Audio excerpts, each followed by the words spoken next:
Hola, hola, ¿cómo les va? Esto es ISEL TV, el programa de televisión del Instituto Superior de Estudios Lomas de Zamora. Hoy acompaño a Lucía Durán. Lucía es gestora cultural, especialista en política y gestión cultural y docente universitaria. Fue además secretaria de Cultura de Quito en 2009.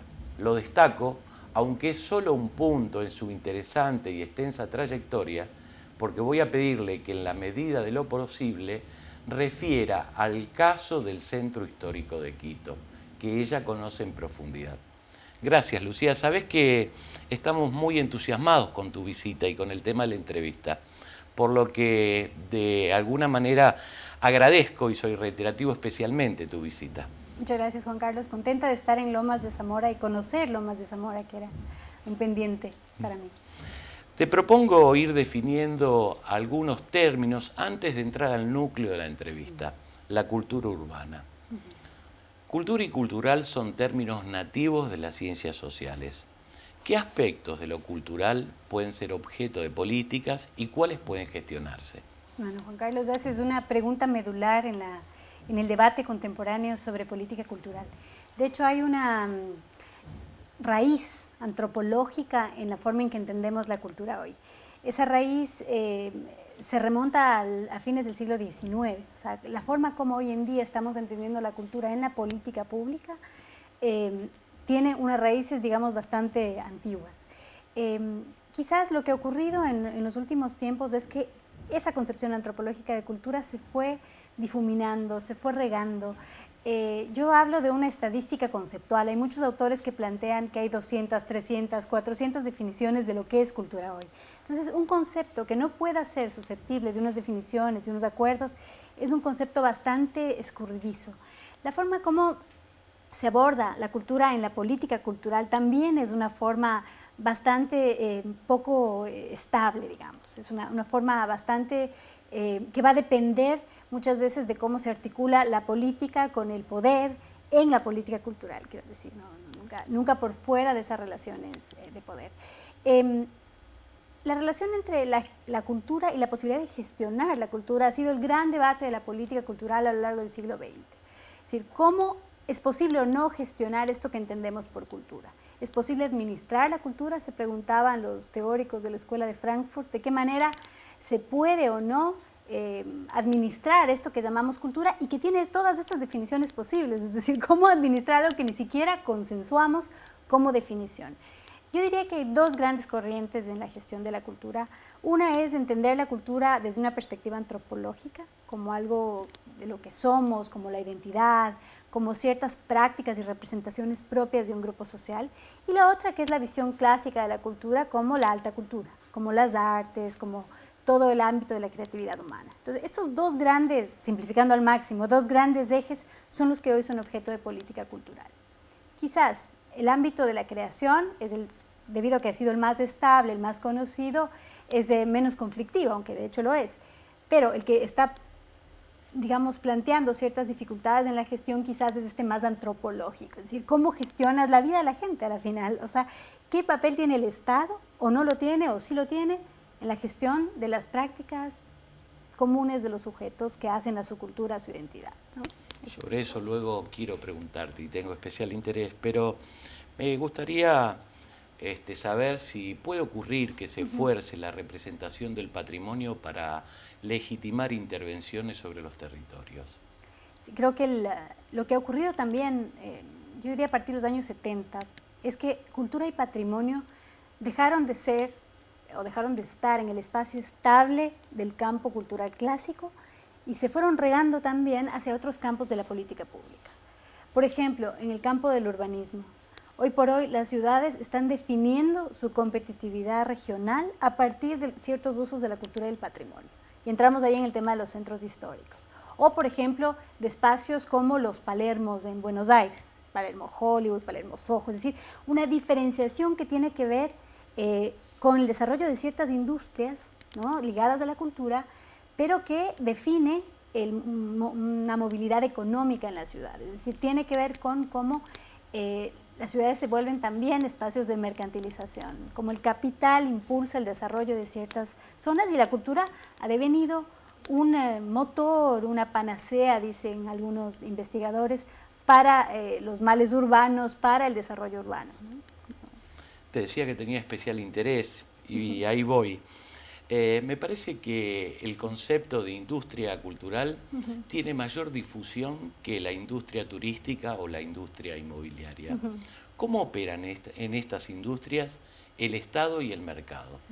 Ese es un tema de gran complejidad. En la producción de las ciudades contemporáneas, latinoamericanas, por ejemplo, ya no solo el urbanismo tiene o los planificadores y los políticos tienen una voz en definir cómo se articulan los territorios. Por supuesto, los ciudadanos tenemos un papel muy importante en la producción de las ciudades, pero cada vez más los territorios están siendo pensados a partir del desarrollo de ciertas industrias.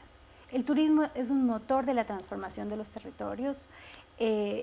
Un San Telmo, digamos, en Buenos Aires es un espacio histórico, patrimonial, pero también es un espacio de desarrollo de las industrias turísticas muy importante y también de las industrias inmobiliarias. Entonces, turismo, mercado inmobiliario, patrimonio y cultura han ido de la mano en América Latina en la configuración actual de las ciudades. Y el Estado, a diferencia de otras regiones como Europa, por ejemplo, Estados Unidos, ha tenido un rol muy importante, no solo el mercado.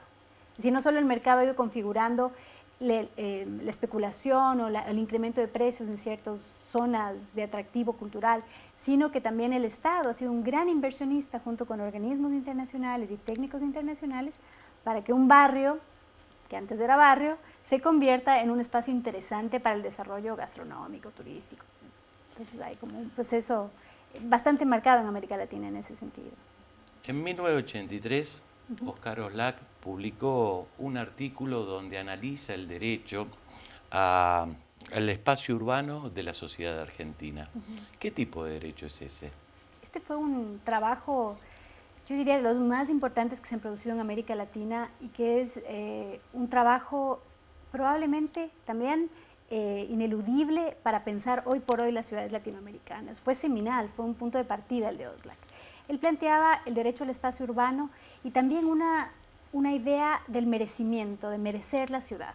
A partir de su análisis de las políticas urbanas en la dictadura, él analiza cómo se va gestando una ciudad expulsora, una ciudad revanchista, una ciudad que va siendo producida para unos y no para otros, que los sectores populares, las capas pobres de la sociedad iban siendo expulsadas hacia zonas externas al Buenos Aires, en el caso de Buenos Aires. Pero esta misma idea es trasladada al caso de Brasilia, es trasladada al caso de Sao Paulo, de Quito, de Lima, de Guayaquil, de muchas ciudades latinoamericanas en donde estamos observando lo mismo.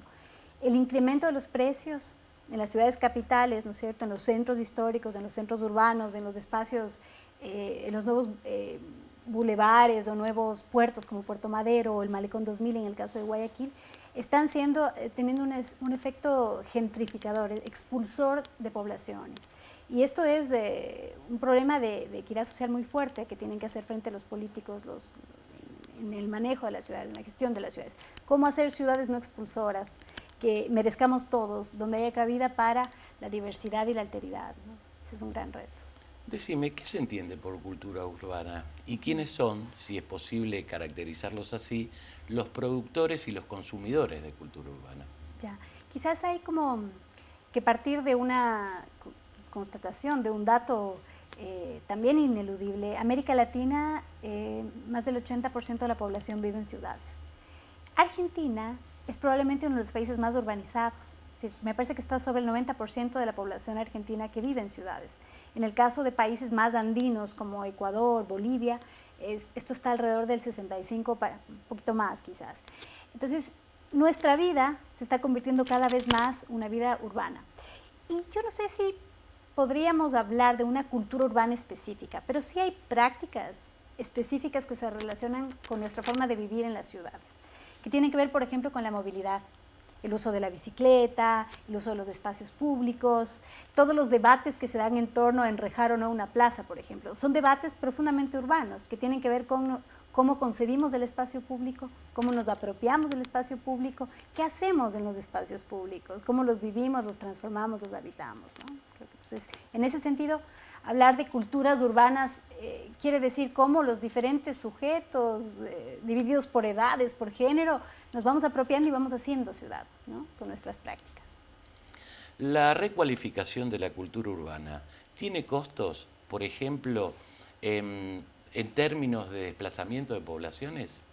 Sí, tiene un costo muy alto en términos de desplazamiento de poblaciones. Hoy por hoy, yo diría que todas las ciudades latinoamericanas tienen en marcha procesos de recualificación, es decir, transformar ciertos barrios y territorios a partir de la cultura y el patrimonio o de la industria creativa, del desarrollo, por ejemplo, de corredores culturales, corredores de arte, de diseño, van transformando a partir de estas ideas los territorios. Y el efecto directo de este tipo de transformaciones suele ser el desplazamiento de personas que no tienen ya la capacidad económica de hacer frente, por ejemplo, a un incremento de alquileres, arriendos. Esto se viene estudiando en las ciudades de Norteamérica y en las ciudades de Europa desde los años 60, mediados de los años 60. Se le llamó gentrificación. Es un anglicismo, en realidad lo acuñó una investigadora llamada Ruth Glass en 1964.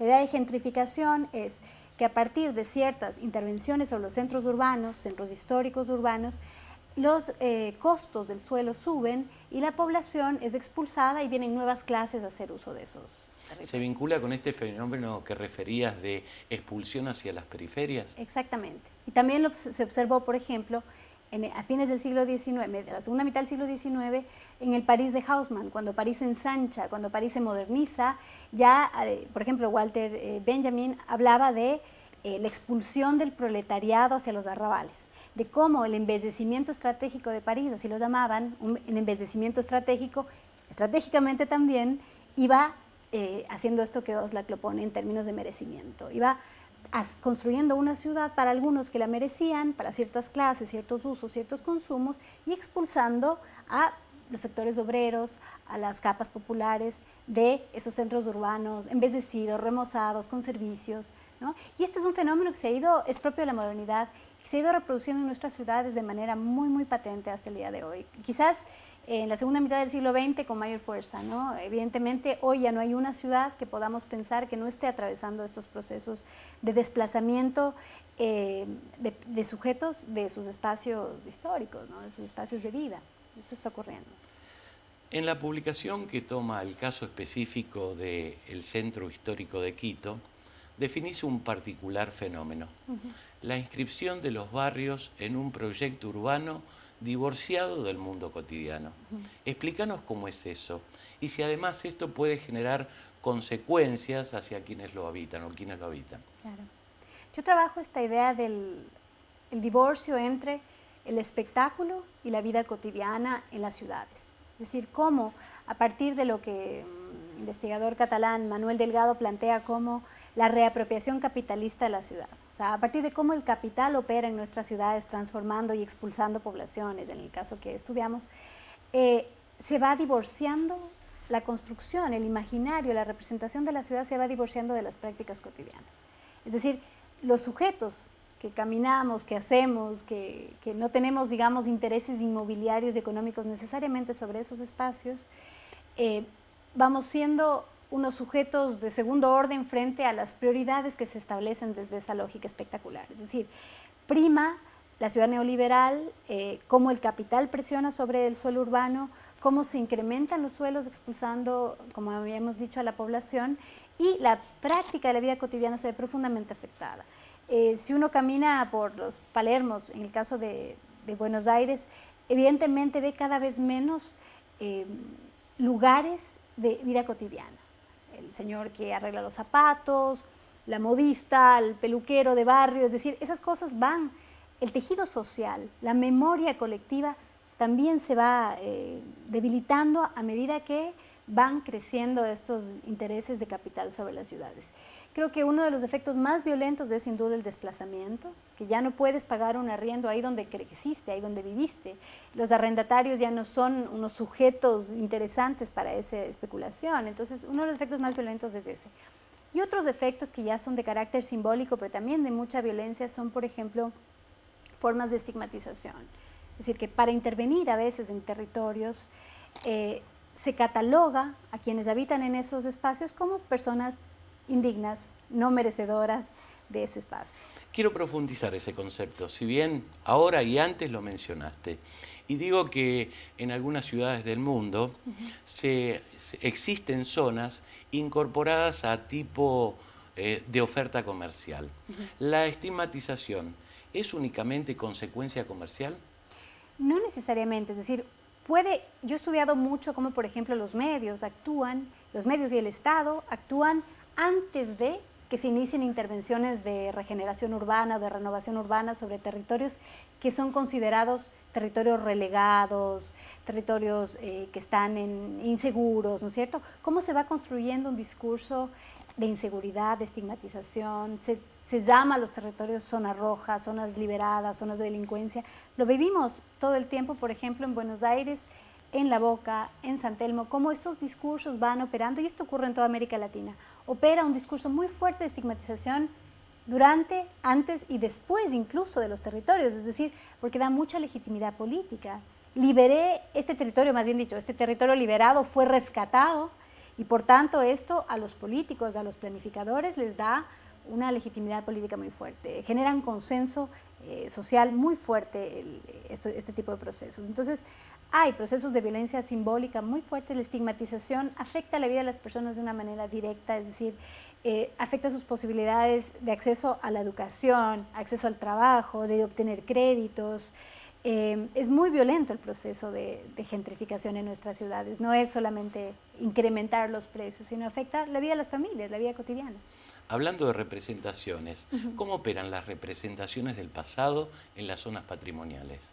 Esto es muy interesante porque en todo proceso de patrimonialización, cuando declaramos un centro histórico, un barrio como patrimonio, sea a nivel de declaratorias nacionales o declaratorias universales como las que propone UNESCO, que por cierto en América Latina han crecido exponencialmente en las últimas 2 décadas. Quito fue la primera en el año de 1978 en ser declarada Patrimonio Mundial, y esto desencadenó una ola de declaratorias, es decir, y una declaratoria de patrimonio quiere decir que el espacio es protegido, tiene que tener ciertos instrumentos de conservación, de protección. Y junto a esta idea de patrimonialización se van creando discursos, relatos, historias sobre el valor de esos lugares. Y ahí entran los usos del pasado, es decir, qué parte del pasado seleccionamos para poner en valor, muchas veces para comercializar, para poner en valor en términos de mercado ese territorio. Es decir, vengan a visitar este territorio turístico interesante que además tiene esta historia. Y uno de los casos más interesantes es cómo en muchos de los procesos de patrimonialización de América Latina se ha puesto en valor, por ejemplo, la figura republicana y antes colonial del vendedor ambulante, del porteador, del cargador de agua, ¿no es cierto? Esa figura es anacrónica, es decir, hay un sujeto que representaba a una cierta clase social en su momento, que era explotado en un esquema colonial, ¿no es cierto? Y que es puesto en valor en estos discursos como algo histórico, lindo del pasado. Sin embargo, el mismo vendedor, mantero, hoy el ambulante que está en los centros históricos, es expulsado, es controlado, es permanentemente objeto de la acción policial. Entonces, hay un anacronismo en estas ideas de poner en valor, por ejemplo, al vendedor ambulante del pasado y al del presente, expulsarlo en un mismo espacio, bajo una misma política. Entonces hay como unos usos del pasado también que podemos pensar, no solo anacrónicos, sino bastante excluyentes en el presente de los sujetos trabajadores de hoy, ¿no? Están ahí. El modelo Barcelona de desarrollo local fue muy debatido. ¿Por qué tiene el estatus de modelo? ¿Y cómo es la vinculación entre la política cultural y el desarrollo local? Este modelo ha sido quizás, o el caso de Barcelona, que se trasladó, luego se ha venido hablando de un modelo, porque tuvo quizás fue la experiencia que más influenció las políticas urbanas en América Latina, a partir de una idea de que la cultura y las inversiones de la industria cultural, turística, creativa, podían detonar un proceso de desarrollo en las ciudades. Para darte una idea, Barcelona, me parece que fue del 2007 al 2012, quintuplicó el área dedicada, el área urbana, edificada, dedicada a la creatividad, a la cultura. Es decir, los espacios culturales de la ciudad se quintuplicaron en 4 años. Es decir, una fuertísima inversión del Estado en el embellecimiento de la ciudad, en construir Barcelona como un destino turístico, en construir Barcelona como un destino de las industrias creativas, cinematográficas, del diseño, de la moda. Y esto fue transformando la ciudad con tal fuerza que los barrios centrales, los barrios antiguos, los barrios de los migrantes fueron progresivamente también gentrificados. Es decir, la población que habitaba, o los migrantes africanos, o los migrantes árabes, los latinoamericanos que habitaban en estos espacios centrales, progresivamente también fueron expulsados de estos lugares.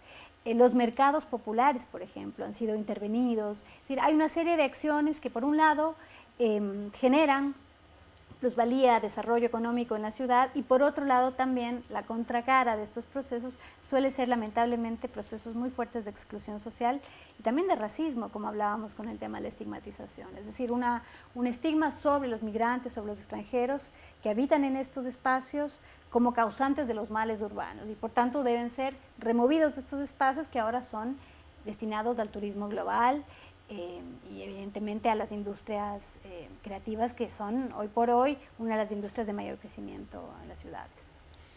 Te pido un esfuerzo de síntesis que refleje, a modo de revisión crítica, qué está pasando en los proyectos urbanos de América Latina en lo atinente al patrimonio y a la cultura.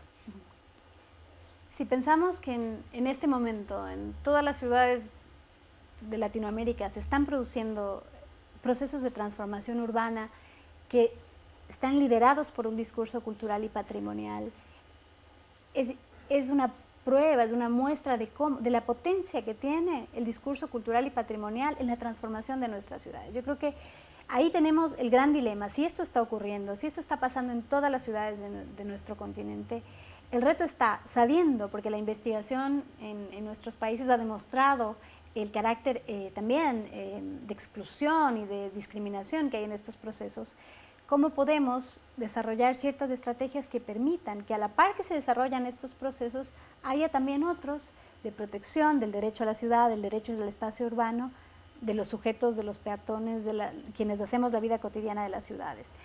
Ya en muchas ciudades del norte, por efecto de este carácter expulsor del capitalismo en las ciudades, hay normativas, por ejemplo, que no permiten desarrollos inmobiliarios si no son desarrollos que van acompañados de vivienda de acceso popular, por ejemplo. Entonces no se puede desarrollar en un cierto territorio unos edificios para ciertas élites si no van acompañados también de desarrollos que permitan que no se expulse a esas poblaciones. Entonces necesitamos urgentemente, si nuestras ciudades se definen por el capital, mecanismos de protección de los ciudadanos para no ser expulsados de nuestros lugares de vida, para que las prácticas artesanales, para que los saberes del pueblo puedan ser también incorporados, valorados y protegidos y no desplazados como estamos viendo hoy por hoy que sucede. Necesitamos con urgencia, como digo, una acción estatal de protección frente a la vida cotidiana de las personas. Lucía, antes cuando te referías al modelo Barcelona, referías a que el Estado hizo una fuerte inversión en cultura. ¿Cómo redunda? ¿Tenés idea eso luego en el Estado? Me parece que en el caso de Cataluña, Barcelona debe ser el 4.5% del presupuesto del ayuntamiento destinado a la cultura.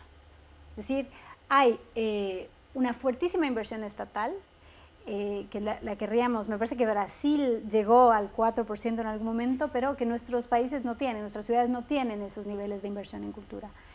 Sin embargo, hay que preguntarse a qué tipo de inversión nos estamos refiriendo. Nuevamente volvemos a tu pregunta inicial, es decir, a qué tipo de cultura estamos refiriéndonos? ¿Estamos hablando de una inversión que va a mejorar las condiciones de vida en las villas?